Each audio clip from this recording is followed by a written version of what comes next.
시청자 여러분 안녕하십니까. 지금부터 정확하게 한번 시작하겠습니다. 자, 이번 시간에는 우선요, 어제 심야에 굉장히 중요한 결정이 내려졌습니다. 바로 뭐냐. 그러니까 이제 쉽게 얘기해서 말이죠. 이 최상병 사건과 관련해서 지금 논란이 많아요. 최상병 사건뿐만 아니라 지금 특검들의 수사 행태, 여기에 대해서 굉장한 국민적 분노가 지금 치밀어 오르고 있는 상황이 아니겠습니까? 특히 해병특검, 김건희 특검, 그리고 이제 내란 특검 할 것 없이 마찬가지입니다. 근데 이제 해병대 특검은요, 특히 지금 200여 명을 수사해놓고 단 한 명도 지금 이 구속을 못 시키고 있어요. 해병특검이 최상병 사건과 관련했는데, 그 해병대 사령관 구속영장을 청구했지만은 이미 실패가 됐습니다. 자, 그런데 어제 말이죠, 이종석 전 장관을 비롯해서 6명에 대해서 구속영장을 청구했는데, 딱 한 명, 임성근 사단장만 구속하는데 그쳤어요. 한마디로 얘기해서 이 법률적으로 다툴 여지가 상당히 많다는 것이고요. 그동안에 이게 수사가 한 2년이 넘게 진행되어 왔잖아요. 자, 우리 국민들의 피로도도 상당한 것이죠. 그러다 보니까 이게 이제 도주 우려나 증거인멸 우려가 있을 때 구속을 하지 않습니까? 구속영장을 통상적으로 많이 발부하잖아요. 다툼의 여지가 있다? 그러면은 통상 보면은요, 여러분들도 이제 법률가는 아니지만은 이 특검 청구가 오래 이어지다 보니까 다 우리 국민들이 알아요. 다툼의 여지가 있을 때는 구속영장을 발부하지 않아요. 그래서 지금 이미 오랫동안 수사를 해왔기 때문에 증거인멸 우려도 없고 도주 우려도 없다. 그 다음에 더 중요한 거 하나는 다툼의 여지가 상당하다. 그래서 영장을 기각을 했습니다. 그래서 불구속 상태에서 이 방어권 행사가 중요하다. 이렇게 이제 보고 있는 거예요. 그래서 이 해병특검, 이 무용론, 그리고 특검을 이렇게 해병대 특검, 이게 특검법이 잘못돼 가다 보니까 이렇게 막무가내로 수사했다. 이런 비판이 있는 거 아니겠습니까? 자, 그러다 보니까 이 특검, 이번 특검, 이 세 특검 모두 이제 정쟁의 한 요소로 더 확실하게 지금 떠오르고 있다. 이런 말씀을 드립니다. 그래서 이 재판부가 주장하고 있는 이 영장 기각의 배경, 이거를, 그리고 이제 이 정부에 미치는 이 파급 영향, 이런 거를 집중적으로 정리해 드리도록 하겠고요. 자, 그리고 이제 이재명 대통령이 CNN하고도 인터뷰를 했고, 그리고 싱가포르하고 우리하고 벌써 수교가 50주년이 됐어요. 그래서 수교 50주년을 계기로 해서 이 싱가포르 언론하고 인터뷰를 했는데, 종합적으로 보면은요, 뭐 전반적으로 예를 들어서 지금 제일 큰 게 지금 관세 협상이 제일 크고, 그다음에는 이제 북한이 이번에 극초음속 미사일을 발사했지 않습니까? 이 극초음속 미사일은 문제는 뭐냐? 이게 KN-23 이스칸데르형, 러시아. 요게 이제 이 내려올 때, 하강할 때, 기동을 이렇게 이제 회피 기동을 하기 때문에, 이렇게 이렇게 쫙 내려면 요거가 좋잖아요. 회피 기동을 하는 거예요. 그러니까 요격을 회피할 수 있게 기동을 하기 때문에 그만큼 요격이 어려워요. 그래서 요것도 지금 요격이 어려울 정도로 우리 대한민국에 큰 안보 위협이 되는 건데도 불구하고요. 지금 이제 이재명이가 뭐라고 했냐면, 이게 오래간만에 이제 극초음속 미사일을 발사했잖아요. 그리고 이재명 정부 들어서 탄도미사일 발사는 이번이 이제 처음인데, 이거를 갖다가 뭐라고 얘기했느냐? 북한이 참을 만큼 참았다. 이렇게 얘기했어요. 북한이 참을 만큼 참았다. 자, 이래서 이것도 또 논란이 되고 있고, 그 다음에 이제 또 하나는, 이제 관세협상, 제가 그랬잖아요. 겉으로 보면은 거의 다 타결이 같아. 왜냐면, 관세협상이 예를 들어 10가지다. 그러면 한 8가지까지는 갔어. 근데 지금 8가지에서 10가지 채우려면 한두 가지가 더 돼야 되잖아요. 요게 아직 안 된 거예요. 그래서 이게 어려운 숙제잖아요. 이 어려운 숙제를 풀어야 점수가 나오지. 여기서 이제 이게 말하자면 협상의 난이도잖아요. 이게 이제 대학교 입학 시험 문제로 치면은 이제 이 변별력을 따질 수 있는 이게 실력이 되는 거예요. 이 숙제가 되는 거예요. 여기서 지금 딱 막혀 있습니다. 이게 뭐냐? 3,500억 불을 지금 트럼프는 제가 그랬잖아요. 트럼프를 설득해야 되는데 트럼프를 아무도 설득을 못하고 있어서 이거는 지금 딜레마에 빠져 있고 이거는 실패로 가는 것이 아니냐. 그래서 에이펙 정상회담 때까지 간다고 하는 것이 사실상 어려울 수 있다. 이런 말씀을 드렸지 않습니까? 그래서 말이죠. 그래서 지금 이게 지금 에이펙 정상회담 앞두고서 정부에서 그랬잖아요. 꼭 에이펙 정상회담에 이 데드라인을 맞추진 않겠다라고 했는데 이재명도 비슷하게 얘기를 했어요. 자, 그래서 결국은 에이펙 정상회담 때 저도 그랬잖아요. 이거 이 관세 협상도 그렇고 안보 협상 내용까지 같이 어려워라고 제가 판단을 했지 않습니까? 제 판단이 지금 현재까지는 대충 맞는 것 같아요. 왜 대통령도 그렇게 했더니 서둘지 않겠다. 예. 자, 그래서 이거는 쉽게 얘기해서 서둘지 않겠다. 그럼 누가 지금 피멍이 드느냐? 우리 국민과 우리 경제. 우리 이제 우리 경제가 어마어마한 타격을 받는 거예요. 왜냐? 미국 시장이 지금 대한민국에서 제일 큰 시장이 미국과 중국 시장이잖아요. 지금 미국 시장이 어마어마하게 커지고 있어요. 한국. 미국 없이는요. 안보나 핵 우산 이런 것 때문에도 우리가 살 수가 없지만은 시장을 잃어버려요. 이게 그냥 뭐 잠시 내가 뭐 누가 아쉬운데 내가 3천원 하나도 안 냈다면 너희들 어떻게 해? 지금 이런 식으로 이런 식으로 지금 나간다? 이거 정말 대한민국 경제가 지금 그러지 않아도 0.9%로 금년도 떨어졌잖아요. 1.8%에서. 그리고 대만한테도 1인당 GNP가 떨어지잖아요. 구매력은 벌써 2만 불 이상의 차이가 나고 이게 구매력이라는 게 뭐예요? 내가 호주머니에 돈이 있어가지고 내가 A라는 물건을 현대차 아니면 삼성전자 뭐 하나 하고 싶은데 못 사는 거예요. 할 돈이 없어. 이게 구매력이거든요. 실질적으로 내가 할 수 있는 돈. 1인당 GNP는 GDP가 높다 하더라도 구매력이 낮으면 이거 아무 소용없는 거예요. 지금 대한민국 경제가 외화 대빈의 형태로 가고 있는데 여기에 관세 협상이 중요한 변수가 되는데 이거를 서둘지 않는다? 야, 이게요.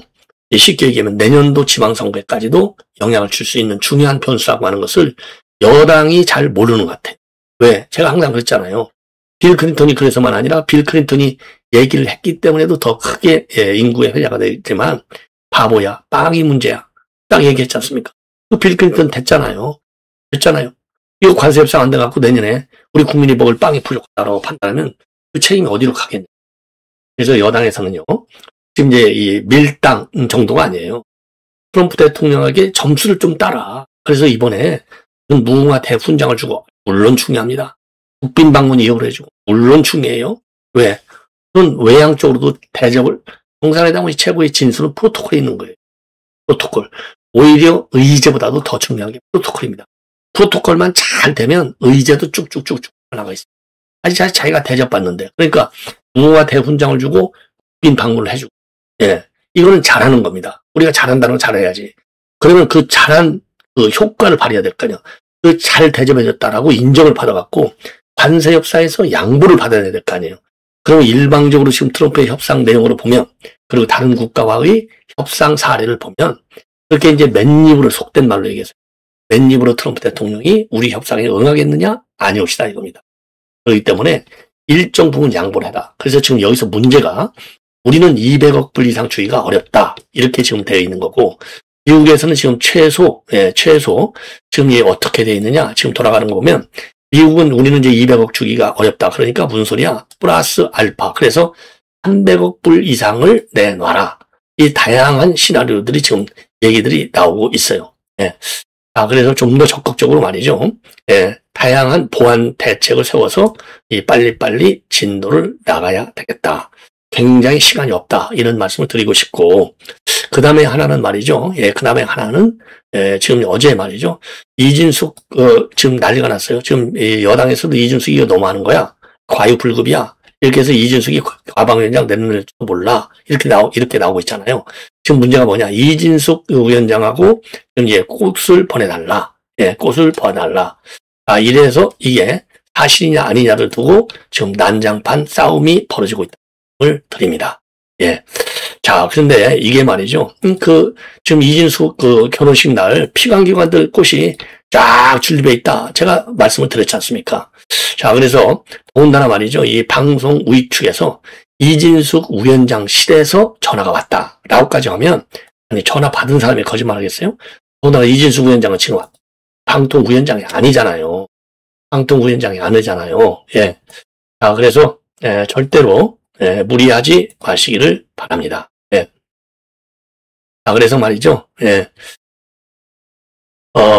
여러분들께 이러한 뉴스를 가지고, 지금 여러분께 하나씩 설명을 드리도록 하겠습니다. 예. 자, 시청자 여러분, 이렇게 해서, 본 방송 끝까지 잘 들어주시면 대단히 고맙겠고요. 자, 지금 이 전국이 말이죠. 굉장히 어려운 국면을 지금 빠져들고 있어요. 예. 그러면 우선요, 이 해병대 수사와 관련해서 말씀을 드리겠습니다. 자, 우선요, 유재은 전 법무관리관, 김동혁 전 검찰단장, 박진희 전 군사보좌관, 김계환 전 해병대 사령관, 이런 국방부 군 관계자들에 대해 청구된 구속영장도 함께 기각이 됐습니다. 자, 그래서 이제 이종섭 장관이 이제 말하자면 제일 높으신 분이 되는 거예요. 이종섭 장관이 제일 높으신 분이 되는 겁니다. 자, 그래서 말이죠. 예, 절대적으로, 여러분들께서 말이죠. 이 무리한, 이 해병대, 지금, 무리한 이 수사, 이게 결국은 이렇게 해서 이제 다, 우리 국민들이 공감을 하는 겁니다. 이 무리한 수사에 대해서. 자, 그래서, 여러분들께서 말이죠. 이 무리한 수사. 그러니까 이게, 결국은 이제 자업자득이 아니냐. 그래서 요 관련 내용을 조금 자세하게 설명을 드리겠는데, 그래서 말이죠. 결국 6명이 이제 영장이 기각이 되고 딱 임성근 사령관 사단장 한 명만, 이 구속을 시켰어요. 구속이 됐어요. 그리고 영장이 또 청구됐던 최진규, 현장, 지휘관이라고 그래요. 11포병 대대장. 이분도, 지금 이제 이분도 구속을 면했습니다. 예. 자, 그래서 지금 이제 정치권에서 논란이 상당히 커진다. 이렇게 보시면 돼요. 예. 자, 그래서요. 지금 영장 전담 판사가 이제 오늘 새벽에 2시 40분에 이제 입장을 내놨는데 결론을 구속의 필요성과 상당성을 인정하기가 어렵다. 예.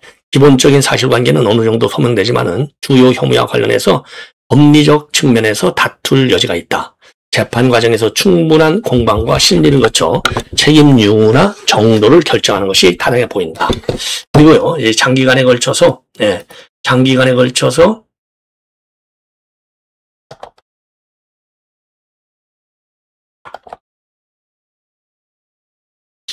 자, 그리고요, 그리고 장기간에 걸쳐서 진행된 광범위한 수사를 통해서 이미 상당한 증거가 수집되고 있는 점, 자, 그리고, 지금 수사 진행 경과, 피의자들의 출석 상황 및 진술 태도, 그리고 방어권 보장의 필요성, 불구속 수사의 원칙을 고려했다. 이렇게 입장을 내놓고 있어요. 그래서 이번 이 법원이 말이죠. 이 직접적 판단을 내는 것은 이번이 이제 처음입니다. 그래서 2023년도 7월 윤 대통령이 이제 경로했다. 이 이후로 지금 외압 의혹이 제기돼서 윤 대통령도 해병대 특검에서 지금 부르고 있고, 그리고 지금 조율을 특검의 출석 여부 조율을 하고 있다. 이렇게 되어 있잖아요.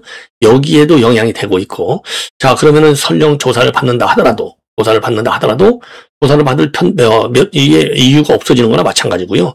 왜? 경로를 인정을 못 받는 거나 마찬가지잖아요. 그래서, 지금 현재, 윤 대통령에게는 상당히 좋은 기회가 됐다. 그리고 지금 이제 이종섭 장관한테는 무려 6개 혐의를 적용했어요. 6개 혐의. 어마어마하게 많아요, 혐의가.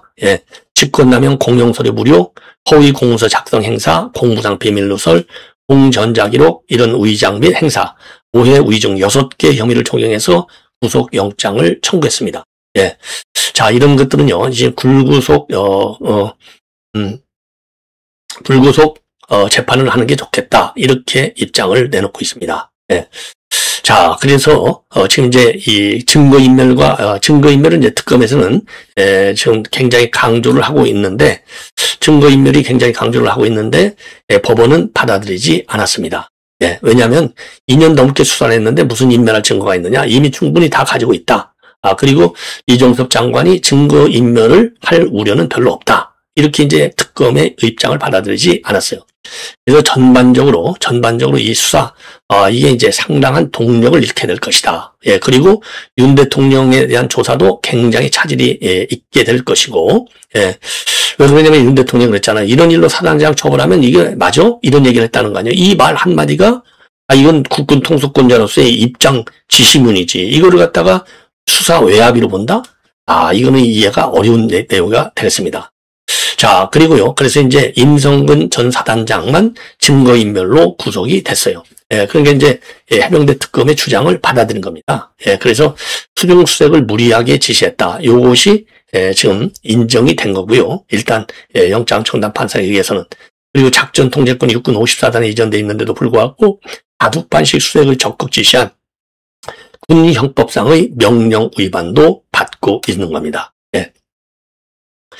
자, 그리고 이제 또 하나는요. 그 임 사단장이 최근까지도 사건 관계자들에게 진술을 회유하고 수사를 방해했다. 이런 특검의 주장을 받아들인 거예요. 이게 이제 증거인멸이 되는 겁니다. 자, 다만요, 이 최 전 대대장에 대해서는요, 기본적 사실관계를 인정하고 증거도 상당 부분 수집돼 있어서 증거를 인멸할 우려가 있다고 보기는 어렵다. 예. 자, 이렇게 해서 이제 일단 특검의 완전한 실패로 끝난 것이고요. 지금 윤석열 대통령은 상당히 그 위기를 면할 수 있는 이 모멘텀을 만든 것이다. 이렇게 판단이 되는 대목이 되겠습니다. 자, 그 다음에는 이제 이재명 대통령의 이 발언, 이 파문을 야기하고 있습니다. 우선 CNN과의 인터뷰 내용과 관련해서 추가적으로 나오고 있는 보도 내용, 요거를 보면은요, 지금 이제 김정은이가 이제 탄도미사일을 발사했지 않습니까? 이제 어제 발사했죠. 여기에 대해서 말이죠. 지금 이제 김정은이가 미사일 시험 발사를 하긴 했지만은 제가 보기에는 아주 오랫동안 잘 참은 것 같다. 아니, 이게 대통령은 이 국군 통수권자잖아요. 그러면 북한이 이거 도발을 오래간만에 했다고 그래서 잘 참은 것 같다? 그러면 이건 북한이 도발한 게 맞다.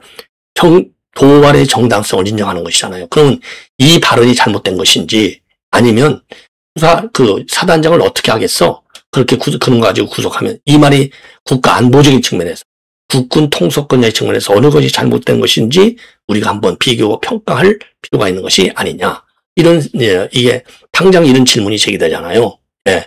자, 그래서 이게 많은 논란을 야기하고 있고요. 그리고 이제 트럼프하고 이번에 김정은과의 만날 가능성에 대해서는 크지는 않지만은 전격적으로 만날 수만 있다면은 환영하고 지원한다. 이건 옳은 얘기죠. 다만 우리가 이제 이건 미국 정상회담을 얘기하는 겁니다. 우리가 미국에 대해서는 지나치게 비핵화 이거를 갖다가 비핵화라고 하는 게 우리 대한민국 국민 전 세계가 지금 요구하는 거잖아요. 요거를 잊지 말아라. 그리고 이제 한미연합훈련 체제에는 영향을 줘서는 안 된다. 왜? 지금 이제 누구죠? 지금 트럼프 같은 경우는 1기 때 연합훈련 트럼프 본인이 못하겠잖아요. 또 거기에 문재인이도 그렇게 받아든 선물을 받았잖아요. 이런 문제에 대해서는 원칙적으로 딱 선을 그어주는 게 좋아요. 그냥 무조건으로 미국 정상회담 만나서 트럼프 대통령 피스메이커, 나는 페이스메이커가 되는 게 좋아. 이러면 안 되는 거죠. 예. 그리고 남북 관계에 이 교류가 지금 현재 단절돼 있는데 여기에 대해서는요. 남북 간 직접 대화를 빨리 하면 좋겠지만 현실이 녹록지 않다. 지금까지 쌓여온 업보라는 게 있어서 곧바로 남북 간 유화 국면으로 전환되기는 쉽지 않다. 북미 간 대화가 시작되는 것도 남북 간 관계 개선에 매우 좋은 조건이 될 것이다. 그런 좋은 조건이 갖춰질 수 있도록 여건을 만드는 게 우리에게도 유리하다. 근데 여기서도 말이죠. 자, 지금까지 쌓여온 업보라는 게 있어서 유화 국면으로 전환되기는 쉽지 않다. 그럼 이게 뭐예요? 업보도 우리 한국 책임론. 그렇죠? 업보도 우리 한국 책임론이에요. 이게 말이나 되는 겁니까? 그리고 도발도 참았어? 그럼 이것도 우리가 업보네? 이거 참 큰일 날 얘기예요. 이래서 이게 문제가 되는 겁니다. 그리고 이제 북한이 항상 연합훈련 중단해달라 요구하는 거잖아요. 뭐라고 하고 있냐? 한미연합훈련에 대해서는 우리 측 판단, 북한 측 판단이 서로 다르다. 똑같은 사안을 놓고 서로 오해하거나 다르게 판단하기 때문에 이런 것도 대화를 통해서 얼마든지 해결해 나갈 수 있다고 생각한다. 이거는 대화를 통해서 해결하자. 예. 이거, 물론 협상을 유도하기 위한 협상 레버리지로 활용하는 것은 좋아요. 그러나, 대화를 통해서 얼마든지 해결할 수 있다라는 의미가 우리가 훈련 얼마든지 안 할 수 있어. 이렇게 비춰지도록 발언의 강도를 세게 하는 것은 유의할 필요가 있다. 이렇게 생각이 듭니다. 그리고 남북은 서로 전쟁을 원하지 않는, 북한을 공격할 생각이 없고 북한과 공존하고 있는 서로에게 번영할 수 있는 더 나은 길을 찾아보자는 것이다. 그래서 대화를 요청하기도 하고 협력을 추구하기도 하지만 지금은 완전히 단져 있는 상태다. 예. 자, 그리고요, 서로 이것도 이제 문제가 많아요. 남과 북은 서로 전쟁을 원하지 않는다. 서로 전쟁을 원하지 않는다. 북한은 전쟁을 원하죠. 북한은 적화 통일을 원한다는 기본 통전 전략에 전혀 변화가 없어요. 전쟁을 원하기 때문에 공세적인, 공격적. 그래서 북한이 남한을 침략하는 걸로 돼 있지, 우리 한국은 방어이기 때문에 북한을 먼저 침략하지 않아. 우리 한국은 전쟁을 원하지 않아요. 북한은 전쟁에서 이기기 위해서 핵을 계속 개발하는 겁니다. 이거 굉장히 전반적으로 문제가 많아요. 지금 이 대통령의 발언이. 예. 그리고 관세협상, 가급적 빠른 시간 안에 한미 간 이견을 해소하고 의견 일치를 봐서 라인하게 되기를 바란다. 똑같은 현안에 대한 이해와 시각이 다를 수 있어서 조정하고 교정하는 데 상당한 시간과 노력이 필요하다. 예. 자, 이 얘기는 이제 3,500달러, 투자 펀드의 투자 방식과 시기 수익 배분을 놓고 지금 양국이 팽팽한 줄다리기를 하고 있는 겁니다. 예. 자, 그리고요, 그 트럼프 대통령에 대해서도 지금 미국에서 월스트리트저널을 비판하고 있잖아요. 여기에 대해서 의견을 보내니까 웃었어요. 그러면서 결국은 이성적으로 납득할 수 있는 합리적 결론에 이르게 될 것이라고 믿는다. 그리고 우리는 동맹이고 상식과 이성을 가진 존재들이다. 이렇게 입장을 내놓고 있습니다. 참 큰일 났어요. 자, 그리고 이 한국 금융시장에 미칠 잠재적 영향력을 굉장히 검토 중에 있다. 신중하게. 상호간의 이익을 극대화할 방법을 모색하고 있다. 예. 이건 싱가포르 언론과 인터뷰한 내용이 되는 겁니다. 자, 그리고 인위적인 마감 시한을 정해두는 것에는 조심스럽다. 예. 노력은 하지만은, 예. 이렇게 입장을 내놨어요. 그러니까 이제 물 건너간 겁니다. 그리고 이제 중국과의 관계에 대해서는요, 경쟁과 협력 요인을 복합적으로 이해한다면 철저하게 국익에 기반을 두고 대응해야 된다. 이 얘기는 잘한 겁니다. 예. 그리고 반중 시에 대해서는 이웃 간의 불신을 초래할 뿐이다. 자제를 촉구하고 있는 상황이 되겠습니다. 자, 그리고요, 지금 이제 누구죠? 최민희와 관련해서 여러분께, 죄송합니다. 요게 이제 아까 많이 참았다는 거. 지금 북한에서 말이죠. 또 왔는데 이 쏜 지역이 여기에요. 예. 여기 열안군 귀성봉인데 요 딱 거리가 경북 경주를 타겟으로 하는 거리하고 똑같습니다. 급정속. 이게 그러니까 이제 에이펙을 화성 11마로 추정이 되고 에이펙을 노린 도전이다. 도발이다. 이렇게 보여지는 대목이 되겠고요. 자, 그리고 이제 이게 이제 지금 평양 SRBM 황해북도 중화 일대에서 동북방향으로 쏘아 올린 내용이 되는 겁니다. 자, 그래서요, 요게 이제 이렇게 되고, 그 다음에, 여러분들 지금 최민희, 이 화한, 이걸 가지고 지금 부인하다가 또 사단이 벌어진 거예요. 그래서 논란이 상당히 커지고 있다. 그래서 요 화면을 보시면요. 자, 방통위 직원이 최민희 위원장 딸 혼사가 있다. 화한 좀 보내시죠. 의례적인 겁니다. 의례적인 겁니다. 그러니까 꼭 내놔. 이런 거잖아요. 그러니까 나하고 관계가 큰데 굳이 보내야 하나? 이진숙이가. 그러니까 직원이 사실은 최민희 의원실에서 보내달라고 연락이 왔어요. 그러니까 뭔지 내 이름으로 된 화는 취소하고 보내지 말라. 요렇게 된 거가 진실입니다. 자, 그래서 어제 완전히 말이죠. 이 최민희가 이거는 이제 부인하고 있지만은 아니 지금 전화 받은 사람이 이걸 검증하겠냐고요. 그래서 지금 이제 김장경 의원도 이거는 너무나 많이 갔다. 예, 이거는 너무나 많이 갔다. 이런 지금 입장을 내놓고 있습니다. 그리고 전혀 없다고 했는데 이진숙 위원장의 말로는 한다. 예. 그리고 이제 이 김현희가 여기에 대해서 이제 반발을 하고 있고요. 그리고 지금 최민희는 MBC하고도 또 싸우고 있어요. 예. 그래서 이 최민희 이제 이 딸 청첩장 때문에 이제 논란이 되기 시작해서 지금 우리 한국기자협회도 지금 이제 최민희를 비판하는 언론 독립을 침해한 여기에 대해서 지금 사과하라. 이런 성명을 내놓고 있습니다. 시청자 여러분, 이것으로 본 방송을 마치겠습니다.